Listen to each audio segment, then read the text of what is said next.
ভগবত গীতার শুরু থেকেই ভগবান কর্মযোগ, ভক্তিযোগ, সন্ন্যাসযোগ সব কিছু বুঝিয়ে বলেছে।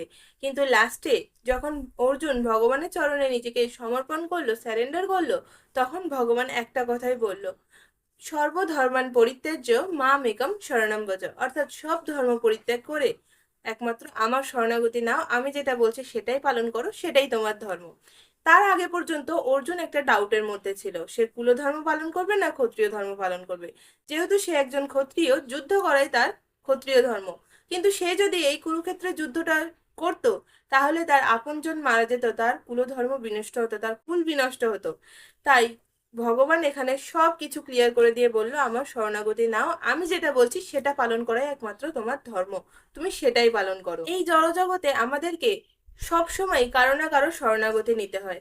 আমরা যখন 3 বেলা প্রসাদ পাচ্ছি, তখন আমাদের মা আমাদের জন্য রান্না করে দিচ্ছে, সেক্ষেত্রে আমরা মায়ের শরণাগতি নিচ্ছি।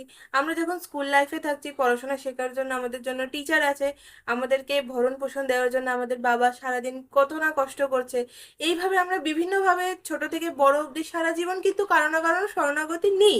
কিন্তু আমরা কখনো ভগবানের শরণাগতি নিতে চাই না। ভগবানের শরণাগতি নিতে না চাওয়ার কারণ হলো, আমরা মনে করি যে ভগবান কি করবে, ভগবান আমাদের জন্য ভাবে না। অথচ ভগবানই কিন্তু আমাদের সব থেকে বড় শুভচিন্তক। তিনি কোনোদিন আমাদের জন্য খারাপ চিন্তা করবে না। এই পৃথিবীতে তুমি যার কথাই বলো না কেন, কোনো না কোনো উদাহরণ পাওয়া যাবে যে সে তোমার জন্য খারাপ চাইছে। কেউ কোনোদিন তোমার জন্য ভালো চাইবে না, সবকিছু ক্ষণিকের। কিন্তু ভগবান একমাত্র এমন একজন যে সব সময় আমাদের জন্য ভালো চায়, শুভ চিন্তা করে। আমরা ভগবানের চরণে যখন শরণাগতি নেব, সেটাই আমাদের সুখের প্রকৃত রাস্তা, উদ্ধারের প্রকৃত রাস্তা হবে। কিন্তু আমরা ভগবানের শরণাগতি নিই না। তবে একটা জিনিস আমাদেরকে কিন্তু মনে রাখতে হবে, শরণাগতি ব্যক্তিভেদে, পরিস্থিতিভেদে সকলের ক্ষেত্রে আলাদা।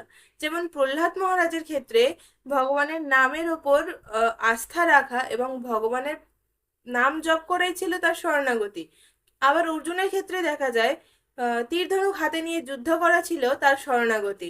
আবার দ্রৌপদীর ক্ষেত্রে দেখা যায় যে সব কিছু ছেড়ে দিয়ে ভগবানের চরণে দুহাত জোর করে স্যারেন্ডার করা ছিল দ্রৌপদীর শরণাগতি। তেমনি আমাদের জন্য শরণাগতি হলে আমাদের লাইফে সবসময় কৃষ্ণকে সাথে রাখা, কৃষ্ণকে সেন্টারে রাখা, সব কাজের মূল হলো ভগবান, সে কথা মনে রাখা। যেমন আমি ভোগ মানে রান্না করছি, সেটা ভগবানকে ভোগ দেবো, তারপর আমি প্রসাদ পাবো। যেমন আমি কাজে যাচ্ছি, কষ্ট করছি, কেননা সেখান থেকে অর্থ উপার্জন হবে। অর্থ উপার্জন হলে আমি ভগবানের জন্য ভোগের সামগ্রী কিনতে পারবো, ভগবানের অলংকার কিনতে পারবো। এখন আমরা যখন এই দেহটা পেয়েছি, আমাদের চলতে হবে, আমাদের নিত্য প্রয়োজনীয় যেটা জিনিস সেটা আমাদের দরকার, সেটা আমরা কিনতে পারবো। কারণ আমাদেরকে ভগবানের সেবা করার জন্য সুস্থ থাকতে হবে। সেরম ভাবে চিন্তা করে ভগবানকে সেন্টারে রেখে সব সময় নিজেদের লাইফটাকে আহ সুন্দরভাবে ভগবানের সেবার মাধ্যমে পরিচালনা করাই হলো আমাদের শরণাগতি। ভগবানের প্রতি পূর্ণ আস্থা রাখা আর ভগবানের সেবা করে নিজের লাইফটা কাটানোই আমাদের জন্য পূর্ণ শরণাগতি। কখনো কখনো আমাদের মনে হতে পারে যে আমার এই সময়টা খুব খারাপ যাচ্ছে, ভগবান কি মানে চাইলে পারে না আমার লাইফটাকে সহজ করে দিতে, আমার এত কষ্ট সবকিছু মুছে দিতে, সবকিছু ঠিক করে দিতে, আমাকে অনেক খুশি রাখতে। আমি তো ভগবানের এত সেবা পুজো করছি, কেন ভগবান তাহলে আমার দিকে ফিরে তাকাচ্ছেন না? সেক্ষেত্রে মনে রাখতে হবে, আমরা যেমন কর্ম করেছি, যেমন কর্ম করছি, সেই হিসাবে আমাদের ফল পেতেই হবে। তুমি যখন ভগবানের সেবা পূজা করবে, তোমার যে বিপদ বা ফাড়া থাকে, ভগবান সেটাকে কমিয়ে দেয়। একদিন, এই ক্ষেত্রে একটা ছোট্ট উদাহরণ দিই। প্রভুপাদ ভগবানের জন্য সবজি আমানি করছিল, তার হাত অল্প একটু কেটে যায়। তখন তার শিষ্যরা জিজ্ঞেস করে যে প্রভুপাদ, আপনি তো ভগবানের সেবার জন্য কাজ করছেন, তাহলে আপনার কেন হাত কেটে গেল? ভগবান কি চাইলে পারতো না আপনাকে বাঁচাতে? তখন প্রভুপাদ বলছেন যে আজ হয়তো এই সময় আমার হাত তো অনেকটা বেশি কেটে যেত, বা অনেক ভেঙে যেত, আরো বেশি খারাপ কিছু হতে পারতো আমার সাথে। যেহেতু ভগবানকে আমি ডাকছি বা ভগবানের সেবা করছি, তাই জন্য ভগবান এই অল্প একটু কাটার মাধ্যমে আমার সেই বড় বিপদ থেকে আমাকে রক্ষা করেছে।